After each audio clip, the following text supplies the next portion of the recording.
Hey everybody, it is Peter Bowden. Are you ready for our Facebook Live session this week? We are going to talk about the holiday season. I know it's not even October yet.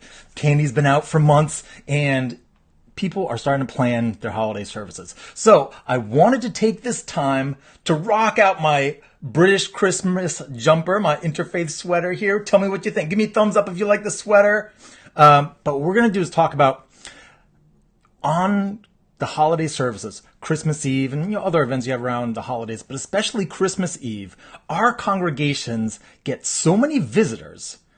I want to talk about how do we take those people into consideration in mind when we're planning those services. Because as I'm talking to our ministry teams in our congregations, clergy, one thing that comes up is like, there's so many people who come to services and do not come back except for the holidays. People bring guests, but people won't follow up and attend the services after that. Okay, so we're going to go into a few things that we can do to be of service to the people who are visiting us around the holidays. But first, check out the sweater.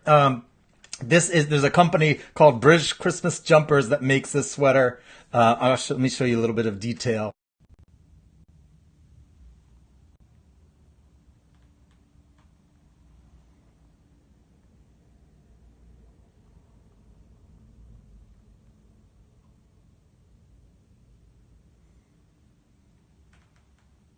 Yes, I actually go out around the holidays wearing this sweater. I used to be so painfully shy and introverted, like when I was like a teenager into my young adult years. And it was all of you, Unitarian Universalism, that helped me open up congregational life and leadership just over time, working with groups, sharing, starting to lead, helped me overcome my shyness. So whatever I am, you guys helped made me what you see. So, but married to a minister, a Unitarian Universalist minister, and working with our congregations. I love going out around the holidays and wearing this. And I tell you, I cannot leave the house wearing the sweater, as you might imagine, and not have conversations about the sweater, because it's like everyone's like, nice sweater, or what is that? We end up talking about interfaith issues, interfaith families, world religions, etc. All right, now let's get into our topic here. All right. And first, in the comments, if you are tuning in on my UU Planet public Facebook page, I want to invite you to join our UU Planet group. There's a group where just Unitarian Universalist leaders across the country and Canada, United States, Canada, globally, but mostly US and Canada, are connecting with me and we're exploring issues related to leading and growing congregations. And it would be great if you join us because that's like my hub, my headquarters clubhouse on Facebook. All right. So join the group, facebook.com/group/UUPlanet. Now, let me just pull up my notes here. All right. So I know that we have congregations that are single service congregations during the regular part of the year. Then come the holidays, they go up to 2 services for Christmas Eve. I know congregations that go to 3 services. I know a congregation that goes to 4 services. If you go to more than 4 services, well, actually, in the comments, tell me how many services do you have on Christmas Eve? I'd be curious. But so we have so many visitors around the holidays. It's crazy. The question is, why is it that many times they don't come back? So I'm going to go through my short list. Now, I have to tell you, a couple people emailed me in response to this theme and gave me a little flack because I was being a little too strategic around this important holiday. And so I had some interactions. And I wanted to affirm that the reason why I am strategic and focus on outreach and growth is because there are people who are checking us out. Every single Sunday is somebody's first time attending a congregation, their first contact with a Unitarian Universalist congregation. And so how we do every single Sunday determines whether or not these people are going to stay with us or not. And so for people who are Unitarian Universalists at heart, who share our values, who would love being parts of our congregation, if we're not thinking about them every Sunday, but especially on these high attendance visitor Sundays like Christmas Eve, after the holidays, fall ingathering. If we're not thinking about them strategically, we're being of disservice to them. Imagine your life, which could go on this amazing UU track, being a part of our congregations just gets derailed. So we don't want that, okay? So it's out of my love for Unitarian Universalism and all the people who share our values and help us transform our communities and the world that I'm getting strategic. All right, so number one, the holiday services. I've watched a lot of holiday videos, like holiday sermons, etc., talk to people. And one thing that comes up frequently, including talking to people who tried out a UU church and didn't keep going. This Christmas service is not representative of Unitarian Universalism. Now, what do I mean by that? Imagine someone goes to a UU congregation and, throughout the regular part of the year, we're drawing from all these sources, diversity, but then, someone who comes and checks out our congregation, they might be able to check that out, get a sense of that, our religious diversity, all of our sources during our services. But like on Christmas, when we're talking about the Christmas story, Christmas Eve, and the other services around the holidays, very often, of course, it's a time when our congregations go like all in on the Christmas story, which includes Jesus. So here's my question for you, or a challenge. How is it, as a Unitarian Universalist congregation, do you do Christmas in a way that all the people who don't understand what we're about, who don't understand Unitarian Universalism as being different than, say, a liberal Christian church, a UCC church, other denomination, how do you do it such that they get what Unitarian Universalism is about? And that's hard. Now, I know our clergy get beat up so much about preaching themes. It's things like, you preach about God too much. You don't preach enough about God. You mention Jesus. You don't mention Jesus enough. Paganism. You only preached on pagan themes 3 times this last year. What about humanism? Hey, I have a spreadsheet on what you're preaching about. And, it's really hard. And so, of course, when you get to Christmas, we want to, it's like, all right, Christmas, we can do the Christmas story. But so I just want to implore you, when you're planning your services, what can you include that is going to make it clear to people what Unitarian Universalism is, how it's different, perhaps in other congregations, and approach that service in a way that people are going to go like, oh, wow, I want to get me some Unitarian Universalism, or maybe not in that way, that tone. Oh, damn, give me some Unitarian Universalism. No, but that they're like, wow, if this is what Christmas Eve is like, I'm very curious. What's one of the other services like? Okay. How do you do that? I'm not going to tell you exactly how to do your messaging, how to make Unitarian Universalism, communicate who you are. All of our congregations are a little bit different. We are independent congregations. It's your ministry team's job. But just know that there are people, many, many people attending your services who were brought to the service by a friend, family, whomever, and it may be their first chance, or like maybe their next chance, to get connected with our faith. So how do you represent your congregation and Unitarian Universalism, what you're about, in a way that people are like, wow, that was really great, and I want to come back. Speaking of coming back, number 2, the holiday services very often are so crazy long. Oh my God, people! We have services go like an hour and a half. If you go over an hour, man, you are grinchy, grinchy, grinchy in my book. Nobody wants to go. Well, that's not true, not nobody. Most people do not want to go to a service that's over an hour. There's so much happening on Christmas. Don't go over an hour, please. Now, I'm constantly studying resources from other denominations, Christian churches, this church, that church, magazines, resources, emails. I'm consuming so much information so all you, my Unitarian Universalist friends, don't have to. And what do they say?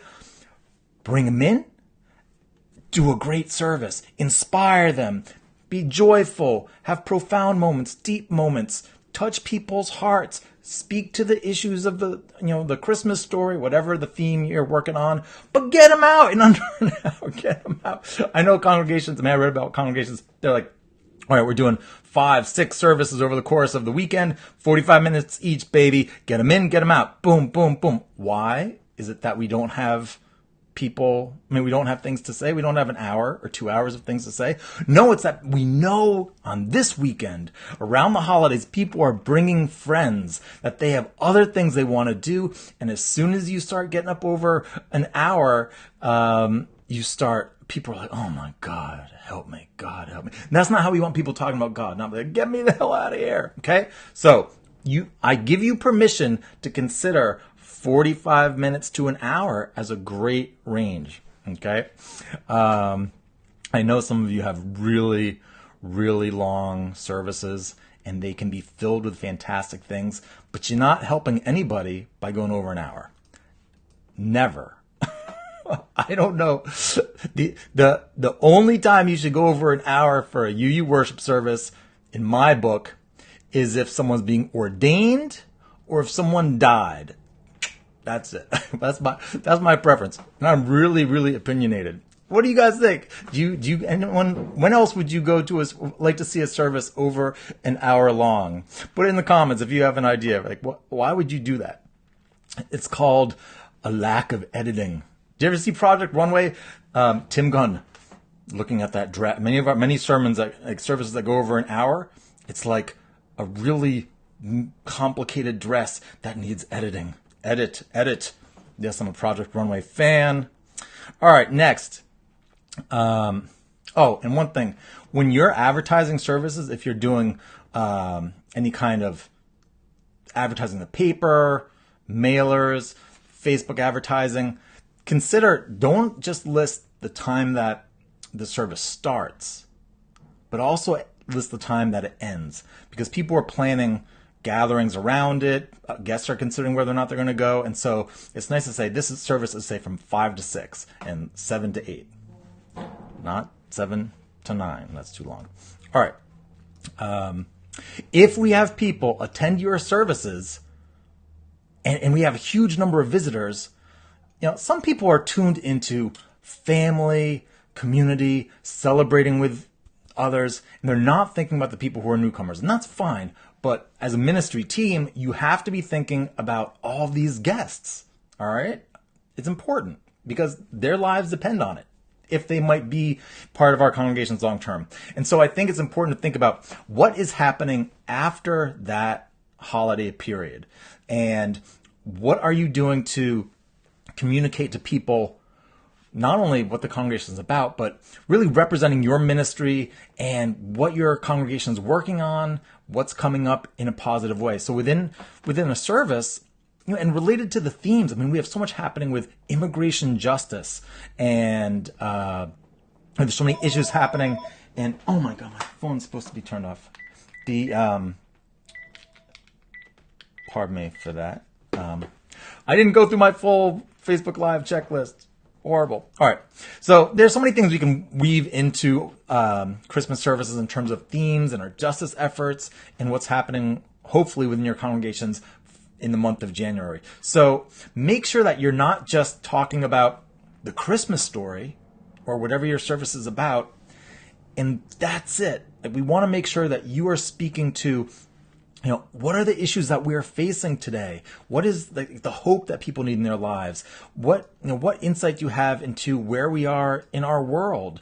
And, can you make challenges to what do we as people need to do in this time and in the spirit of the holidays, and issue people personal challenges and say, I think this gets to vision casting within your service. You say, when, we're facing these issues and we're challenged to be this way and to lead this way and to act with these values or bring these values into the world, work for justice in these ways. And when we do X, Y, and Z, vision casting, this is what can happen. This is what we can achieve together. And that sets up for you don't want to go heavy with announcements. I know some congregations don't do any announcements during their Christmas Eve services. but really cue up to, and this, in the spirit of this season, in this service, that's why our congregation is committed to these things. And you'll see if you look to our announcements, which ushers will have, say, following the service, a flyer. In the upcoming month, there are these opportunities. One strategy which I think is great is you have people who have come to the service. You have 4 times, maybe say twice as many visitors as normal. Some congregations, 10, 200 times as many people attending your congregation on this day. When they leave, consider giving them a fantastic flyer, like nice printed color flyer, listing the opportunities coming up over the next month. Community building events, justice events, opportunities. What are the other services that are building on these themes? Make January designed to build on what's happening in that service. And for people who are new, you want to make sure that, when they are walking out and they get a flyer that's like, oh, this is what, that service was fantastic. And, oh, this is what's happening. They're not connected to your email newsletter yet. They're not plugged in maybe. So to give them something to actually take away is a fantastic strategy. And I just want to say hello to some people popping in late from all over the world, especially my friends in Canada. All right. Next. So does anybody hand out anything like paper-wise flyers when people leave? That's a strategy that I think it can be really valuable. It's like there's so much we can do with Facebook, but to give people something is really great. All right, now some questions. If you have questions related to this theme in your holiday planning, feel free to throw a question in the comments. And if you could make sure the comments are under this main video, not in the group, but under this, that would be helpful. I'll take some questions. In terms of Facebook advertising, I see congregations doing, pushing out ads for the holiday service. I think that is great. But also think about what you can do to communicate other opportunities following the service. Following that weekend. Like, I know sometimes we put so much energy into Christmas that we're not as strategic, in terms of connecting and reaching people with January. And I think that, there are people, so many people come to Christmas services already, holiday services already, that if we can make those services fantastic, give them something, whether it's an order of service. Some of you put announcements in the order of service for opportunities, but a special Christmas Eve or whatever your service is, flyer, and then follow that up with, say, Facebook ads about opportunities. That can be a great strategy. All right, now this is a great question that came up. And if I'm ever doing a Facebook Live session and you want to message me through my page, UU Planet page, feel free to send me questions in advance or comment in our group. So what about childcare? Do you offer childcare on your services? I think that's a great question. Here's a thought on this. Obviously, this is like a big intergenerational service usually, but for families with young children, the same reason why we have infant and toddler care during the regular course of the year applies. Because if you're 18 months and younger, an hour service is really, really hard. And that can go for Christmas Eve as well. So I think, why not offer childcare? Do you offer childcare? I think it's a little challenging because sometimes guests are less likely to want to connect with the childcare. But if you're coming for the first time ever as a guest and you have, you have a young child and you successfully, get your child into the infant care, and you attend a great service, and you're inspired by it, and there's great events following up, that's a great trial run for continuing with that congregation in the future. All right. Whereas the opposite, the failure side, there's no childcare. So you're a young family. You love community. You need community. You have 1 or 2 kids. If you go to a service and it's like it's an hour and a half long and there's no childcare, that is torture. All right. Let's look at some of the comments. So some of you offer infant and toddler care during the services. Some of you, tiny congregations, small congregations, hardly ever have children. There's a chicken and the egg phenomenon with childcare. If you don't offer childcare because you don't have any children, then it's hard for people who want to come to attend, or they might not want to because they check you out online. They say, oh, there's no childcare. Maybe that's a good session for us to go into another time. Actually, like, what do you do when you don't have children and therefore don't have the programs? And how do you jumpstart things? All right. What other questions do you have related to holidays? Here's a question for you.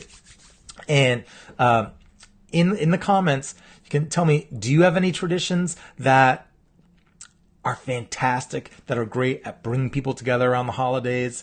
I'd love to hear. So let's see here. Jeannie says, previous church I attended offered special programming for children so they could go to childcare instead of the service. So maybe not just, like babysitting, infant care, but a special program. That's a great idea.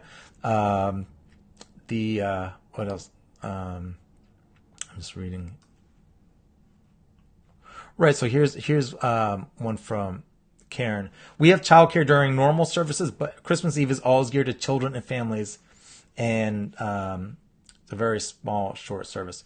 All right. So I think just keep in mind, as I'm going to move us towards wrapping up, as you are designing your services for the holidays, think about, yes, this is Christmas Eve, and we want to speak to the season, the joy, Christmas story, all these things.